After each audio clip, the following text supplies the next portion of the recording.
BRT auto union Telangana state secretary. Congress ప్రభుత్వం ఏర్పడి రేపు డిసెంబర్ 7వ తారీఖు సంవత్సరం పూర్తవుతుంది. ఒక 6 గ్యారంటీలతోటి కాంగ్రెస్ ప్రభుత్వం ముందుకొచ్చి రాష్ట్రంలో ప్రజలను ఓట్లేయించుకొని మోసపూరితమైనటువంటి హామీలు ఇచ్చి గద్దెనెక్కినటువంటి రేవంత్ రెడ్డి కాంగ్రెస్ ప్రభుత్వం మొట్టమొదటిగా ఆటో డ్రైవర్ల మీద బండరాయి వేసినటువంటి పరిస్థితి మనం అందరం చూస్తూ ఉన్నాం. ప్రధానంగా ఆటో డ్రైవర్ల సమస్యలు, క్యాబ్ డ్రైవర్ల సమస్యలు పట్టించుకోవాలని మేము 7వ తారీఖు నాడు సమ్మెకు దిగాలని చెప్పి ఒక జేఏసీగా మేము నిర్ణయించుకున్నాం. పొన్నం ప్రభాకర్ సారు ఏదైతే ట్రాన్స్పోర్ట్ మినిస్టర్ ఉన్నాడో తన 6వ తారీఖు నాడు సాయంత్రం ఏదైతే చర్చలు పిలిచి సమస్య పరిష్కరిస్తానని చెప్పాడు. కానీ మేము నమ్మట్లేదు. అయినా ఒక గౌరవపదంగా మేము వెళ్ళి పిలిస్తే మాట్లాడే ప్రయత్నం చేస్తాం.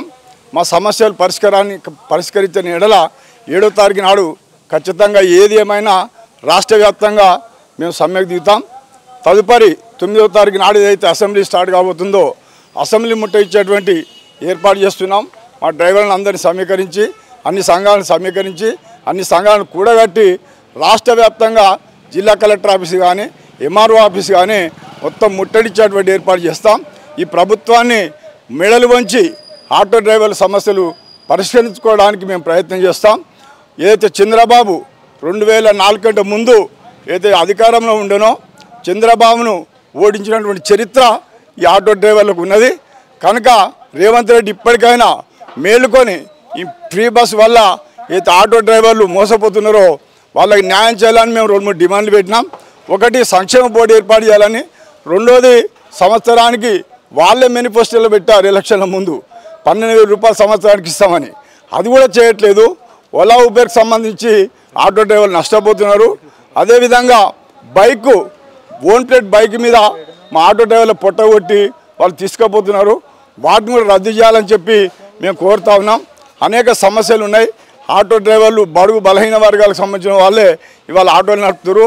మొత్తం 6,50,000 ఆటో డ్రైవర్లు మొత్తం తెలంగాణ రాష్ట్రంలో మొత్తం మీద జీవనోపాధి కోల్పోయి ఈరోజు ఆత్మహత్య చేసుకున్నటువంటి పరిస్థితి చూస్తున్నాం. ఒక 60-60 మంది ఆటో డ్రైవర్లు చనిపోతే రేవంత్ రెడ్డి కానీ కాంగ్రెస్ గవర్నమెంట్ కానీ ఏ ఎమ్మెల్యే మినిస్టర్లు ఎవరైనా వాళ్ళ ఇంటికి వెళ్ళి పరామర్శించి కూడా వాళ్ళకు రూపాయి సహాయం చేయనటువంటి పరిస్థితి, దుర్మార్గమైనటువంటి పాలన ఈ కాంగ్రెస్ పాలన తెలంగాణ రాష్ట్రంలో చూస్తున్నాం. ఏదేమైనా ఒక సంవత్సరం కాలం గడుపుకున్నారు, ఎవరికేం చేయలేదు. దాంతోపాటు రైతులు, ముసలోళ్ళు వాళ్ళకి పింఛన్లు కూడా ఇవ్వలేనటువంటి పరిస్థితి ఈ గవర్నమెంట్ చూస్తూ ఉన్నాం. రైతులనైతే ఘోరం. ఏదైతే వాళ్ళ పంట పండించిన పంటకు 500 రూపాయలు గిట్టుబాటు ధర కంటే బోనస్ ఇస్తామన్నారు, అది కూడా ఇవ్వలేనటువంటి పరిస్థితి. ఇట్లా చెప్పుకుంటూ పోతే పొద్దంతా చెప్పినా వీళ్ళు ఇచ్చినటువంటి హామీలకు న్యాయం జరగదనేది మేము డిమాండ్ చేస్తున్నాం. ఇది దగాకోర్ ప్రభుత్వం, దగాకోర్ కాంగ్రెస్ పాలన, ఒక మాటకారి, ఒక తీటకారి ఈ ముఖ్యమంత్రినా. అందుకోసం ముఖ్యమంత్రి చేయాల్సిన హోదా ఆయనకు సరిపడట్లేదు. ఆయనకు ఆ హోదా చేయడానికి, ఆ ముఖ్యమంత్రి చేయడానికి కూడా ఆయనకు వీలుగానటువంటి పరిస్థితి ఉంది. ఆయనకు సీనియారిటీ లేదు.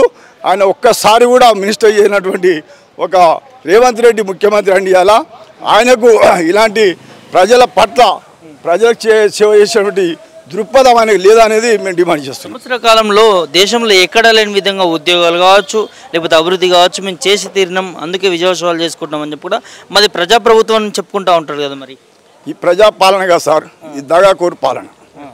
ఇది ప్రజాపాలన కాదు, దగాకోరు పాలన. ఏదైతే వాళ్ళు విజయోత్సవాలు చేసుకుంటారో అవి దగావోత్సవాలని మేము కోరుకుంటున్నాం.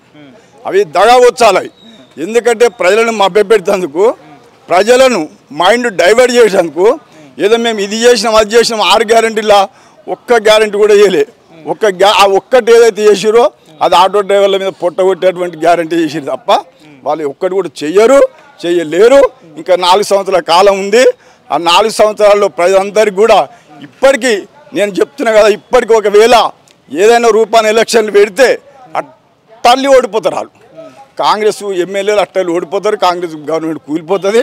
ఇంకా రానున్న కాలంలో 6 నెలల్లో 3 నెలల్లో వాళ్ళే ఎమ్మెల్యేలు ఎంపీలు వాళ్ళు ఆల్రెడీ లోపల ఇండైరెక్ట్గా వాళ్ళకు శురువైంది. రేపు మాపు బయటపడుతుంది. రేవంత్ రెడ్డి ఇంకా 3 నెలలు 4 నెలలు ఉంటాడు తప్ప ముఖ్యమంత్రి అంతకన్నా ఉండాలని మేము డిమాండ్ చేస్తున్నాం. 10 సంవత్సరాలు వాళ్ళే ఉంటారు కదా అంటారు కదా సార్. ఇప్పుడు పని చేయలేను 10 మాటలు మాట్లాడతాడు, పని చేతగానోడు 10 మాటలు మాట్లాడతాడు. అలాంటి దగాకోరు రేవంత్ రెడ్డి, దగాకోరు కాంగ్రెస్ పాలన. ఇది ప్రజలకు మేలు చేసేటువంటి ప్రభుత్వం కాదు, కీడు చేసేటువంటి ప్రభుత్వం. వాళ్ళు తిమ్మిని బమ్మిని తిమ్మి చేసి కేసీఆర్ పాలన కూలగొట్టిరు. మాకు కేసీఆర్ ఒక దేవుడిగా, ఆయన ఒక గౌరవపదంగా మేము ఆయన పూజిస్తాం. ఆయన 14 ఏళ్ళు తెలంగాణ ఉద్యమం చేసి తెలంగాణ రాష్ట్రాన్ని తీసుకొచ్చినటువంటి కేసీఆర్కు ఈ ప్రజలు ఎన్నడూ మర్చిపోరు. ప్రజలు మర్చిపోయి ఏదో ఓటేసినామని చెప్పి ఇప్పుడు వాళ్ళ చెప్పుతో వాళ్ళే కొట్టుకున్నటువంటి పరిస్థితి తీసుకొచ్చింది గవర్నమెంట్. సరే ప్రజలు ఓటేసిరు, కనీసం ఒక న్యాయం చేయాలి కదా ప్రజలకు, ఏదో ఒకటి చేయాలి కదా. ఏది చేయలేడు, నీళ్లు లేవు కదా, తాగునీరు లేదు, సాగునీరు లేదు.